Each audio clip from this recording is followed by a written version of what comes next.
Assalamualaikum warahmatullahi wabarakatuh. Halo alit kecil, apa kabar? Semoga teman-teman selalu sehat dan semangat ya. Selamat datang di Sentra Seni dan Kreativitas. Hari ini kita akan belajar tentang salah satu alat komunikasi yang bernama smartwatch atau jam tangan pintar. Yuk kita pelajari sama-sama. Teman-teman, kenapa ya orang ini menyentuh-nyentuh jam tangannya?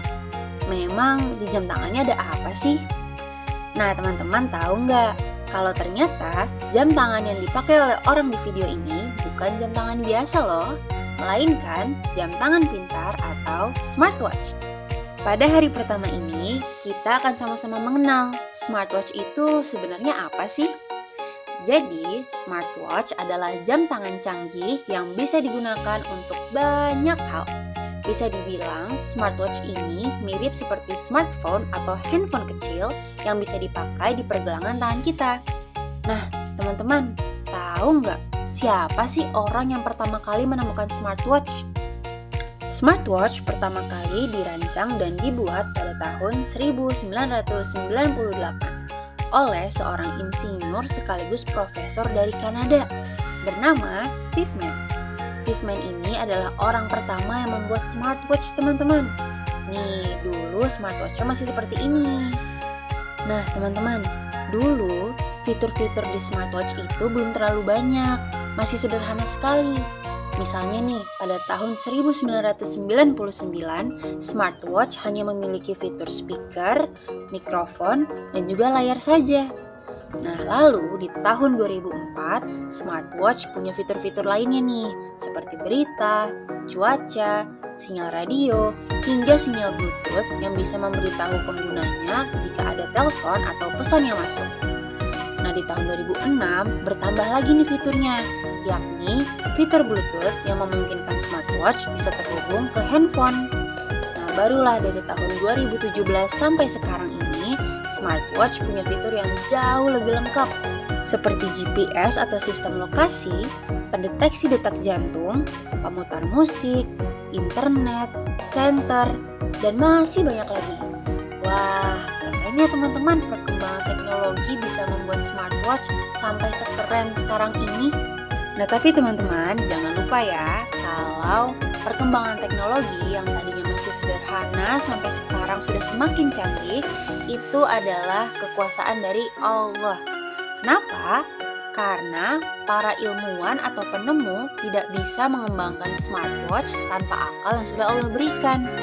Allah memberikan mereka kemampuan untuk berpikir, belajar, dan berkreasi sampai sekarang smartwatch bisa menjadi alat komunikasi yang canggih yang bisa kita gunakan sehari-hari. Jadi jangan lupa untuk selalu bersyukur kepada Allah ya teman-teman. Nah teman-teman, tahu nggak kalau ternyata smartwatch itu punya jenis yang berbeda-beda loh. Semuanya punya fungsi dan desainnya masing-masing. Yang pertama, ada smartwatch serbaguna. Ini adalah jenis smartwatch yang paling umum karena fitur-fiturnya langsung terhubung dengan handphone kita, seperti ada notifikasi telepon, pesan atau sosial media, pendeteksi kesehatan, pelacak pola tidur, GPS atau lokasi, dan masih banyak lagi. Nah, yang kedua adalah smartwatch campuran. Smartwatch ini adalah gabungan dari jam tangan analog atau jam tangan manual dengan teknologi smartwatch yang modern.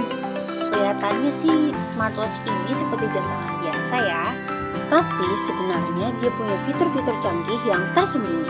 Nah, yang ketiga ada smartwatch olahraga dan kebugaran. Smartwatch ini didesain khusus untuk para atlet dan orang-orang yang aktif berolahraga karena fitur-fiturnya ini mendukung sekali untuk mereka berolahraga. Misalnya, ada pendeteksi detak jantung, sensor oksigen pada darah, dan berbagai mode olahraga teman-teman, seperti bersepeda, berenang, golf, mendaki, berlari, dan masih banyak lagi.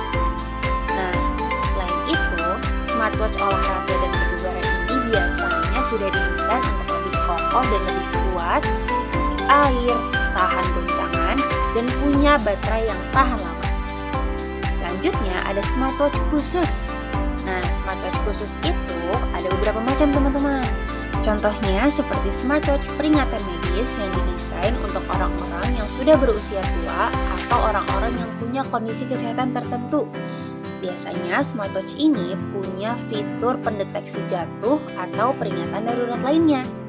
Nah, ada juga nih smartwatch khusus anak yang punya fitur pelacak lokasi sehingga orang tua bisa mengetahui lokasi anaknya. Lalu ada juga fitur yang memungkinkan anak berkomunikasi dengan orang tuanya melalui telepon ataupun video call.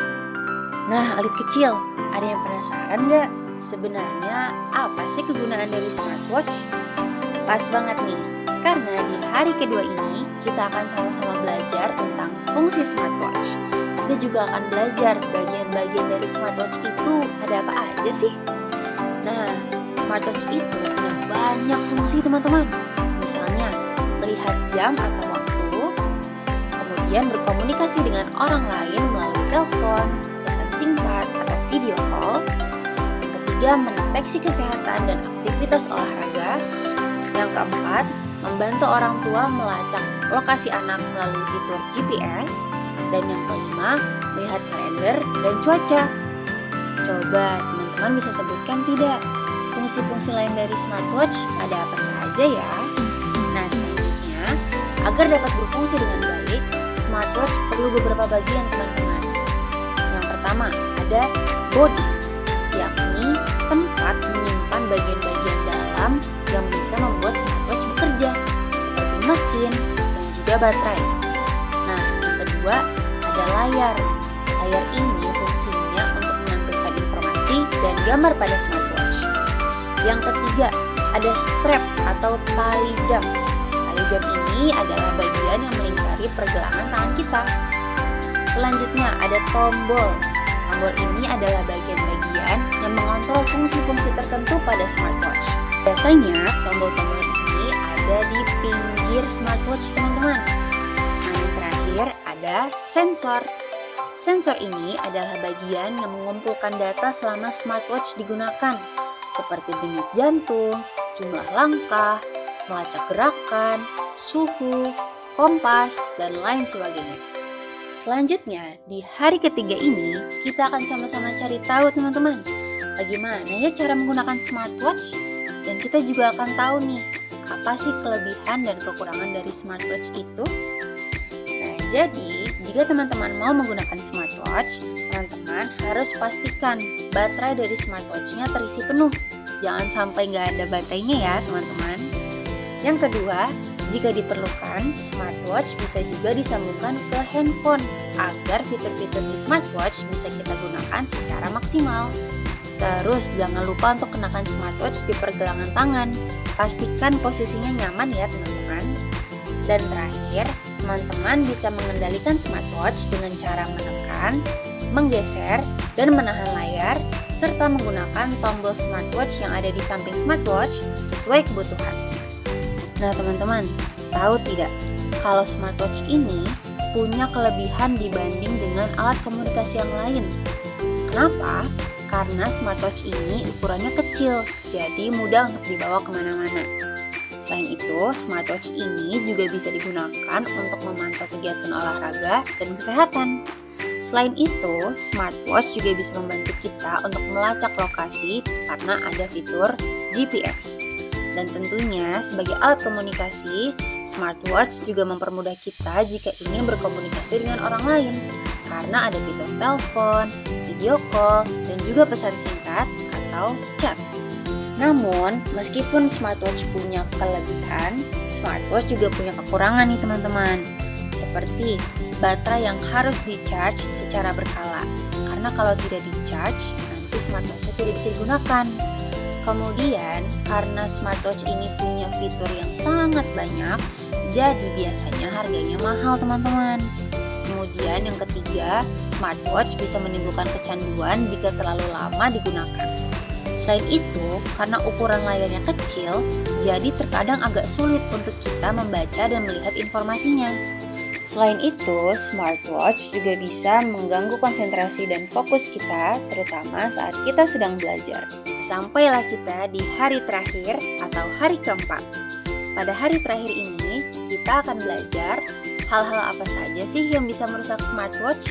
Serta cara-cara yang bisa kita lakukan agar smartwatch kita tetap terawat dan terjaga. Nah, smartwatch bisa rusak teman-teman jika jatuh atau terbanting. Kemudian, untuk smartwatch yang tidak tahan air, maka smartwatch bisa rusak jika terendam atau terkena air, terutama jika dalam waktu yang lama.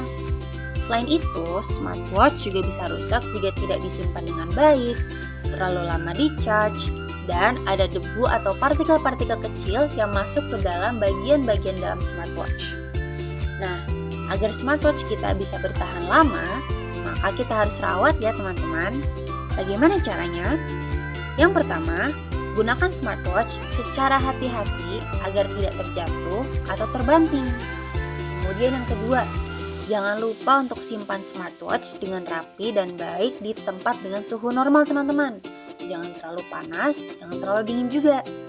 Selanjutnya, charge smartwatch dengan durasi yang cukup ya. Tidak usah terlalu lama atau terlalu sebentar. Cukup sampai baterainya terisi dengan penuh. Kemudian, jangan lupa juga untuk membersihkan smartwatch secara berkala dan pastikan smartwatch selalu dalam keadaan kering. Nah, itu dia tadi penjelasan tentang salah satu alat komunikasi, yakni smartwatch. Sekarang, alit kecil sudah tahu banyak ya tentang alat komunikasi yang satu ini. Jangan lupa teman-teman, kalau smartwatch ini adalah salah satu tanda kekuasaan Allah. Sehingga jangan lupa untuk selalu berdoa dan bersyukur kepada Allah ya teman-teman. Terima kasih sudah berkegiatan di Sentra Seni.